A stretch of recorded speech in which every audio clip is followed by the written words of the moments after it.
Good afternoon. Sorry for the delay. We had a few moving parts.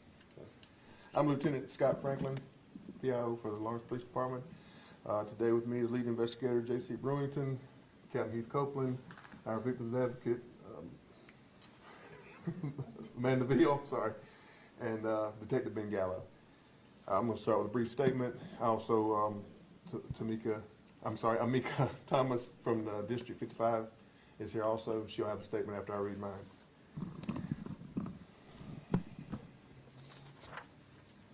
This morning around 7:50 a.m., a faculty member of the Lawrence Elementary School observed what appeared to be a small frame handgun on the seat of a student's desk. The faculty member then immediately notified school administration and the school resource officer, who then took possession of the firearm.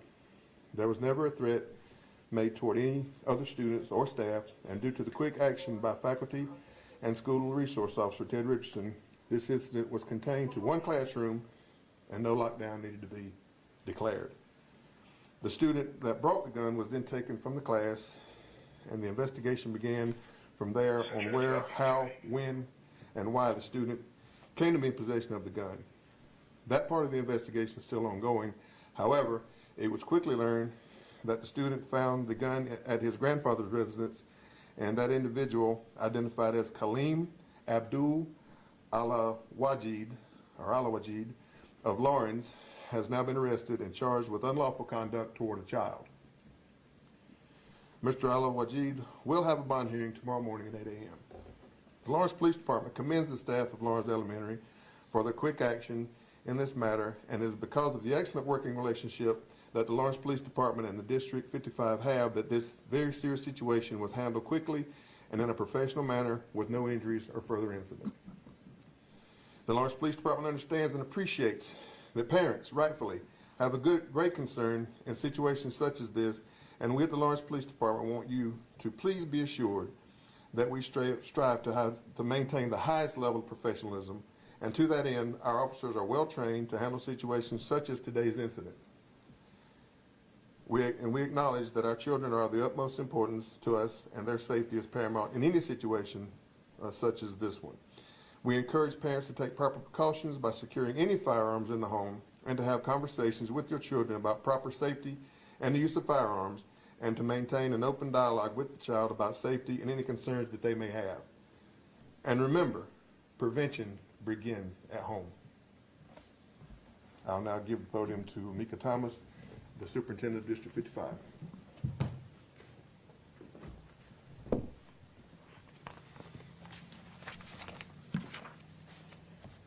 Good afternoon. I'm Dr. Amika Thomas, Superintendent for Lawrence County School District 55.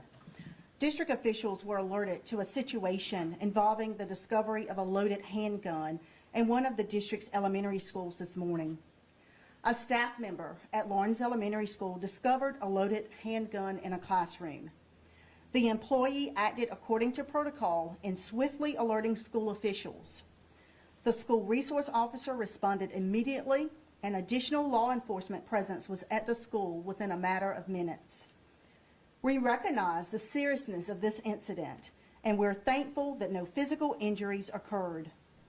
Please be assured that your school district is working diligently to enhance safety protocols to deter this type of incident from happening again in the future in our school district.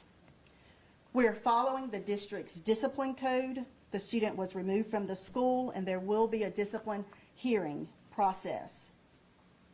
Lawrence County School District 55 takes the safety of our students and staff very seriously. As always, we ask you to partner with your child's school to help ensure our schools are as safe as possible. Parents are encouraged to check backpacks daily, to have conversations with their child, and to be cognizant of securing anything in the home that could result in this type of incident. As always, we ask you to partner with your child's school to help ensure our schools are as safe as possible. If you have any concerns, please share them with your child's teacher, principal, or school counselor. Together, we can ensure that the learning environment in our schools remains safe. Thank you. I'd we'll take a couple of questions this time, if you have any. I have a question for Dr. Thomas. You guys all said, your teacher acted accordingly, acted by protocol. Can you just speak to, how well your teachers, your administration, your school resource officer acted, and, how they may have prevented a situation from potentially ending a lot worse? Yes, the staff member was definitely very diligent and followed all of the safety protocols that we have in place for the district.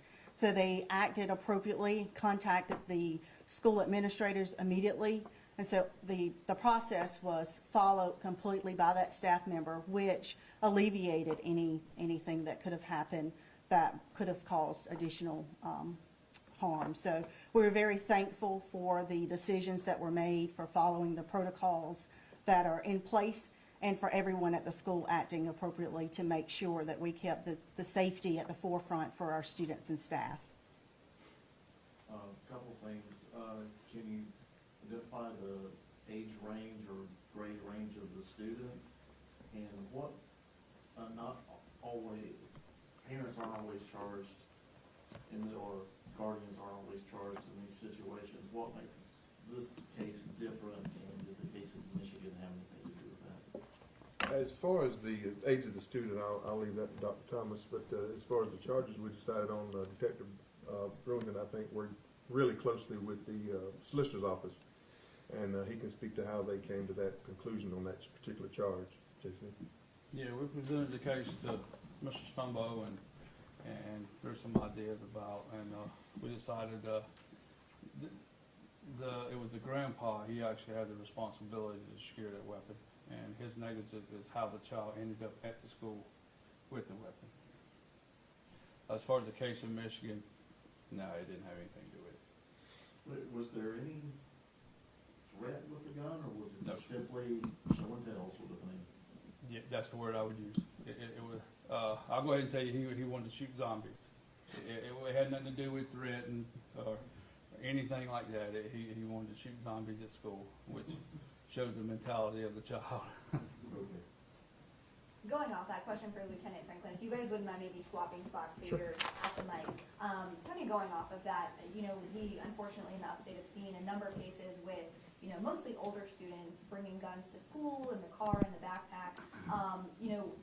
What does this say about, the need for, families at home and also, schools to all work in conjunction to make sure this doesn't happen? How concerning is it also that, like you said, a young child just wanted to play and maybe misunderstood the... Sure, and thank you for that. It is important that parents have an open dialogue with their children about these things.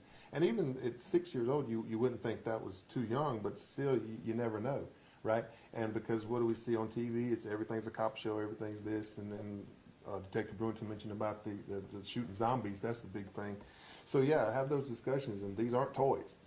We can't reiterate that these are not toys to be played with, and they should absolutely be some safety discussion in the home where the child to have access or know that there was one in the residence. So, that open dialogue, and again, prevention beginning at home, I think we can't stress that enough. Anything else? We thank y'all for coming. There'll be more information forthcoming, but we appreciate everybody coming and getting the information today.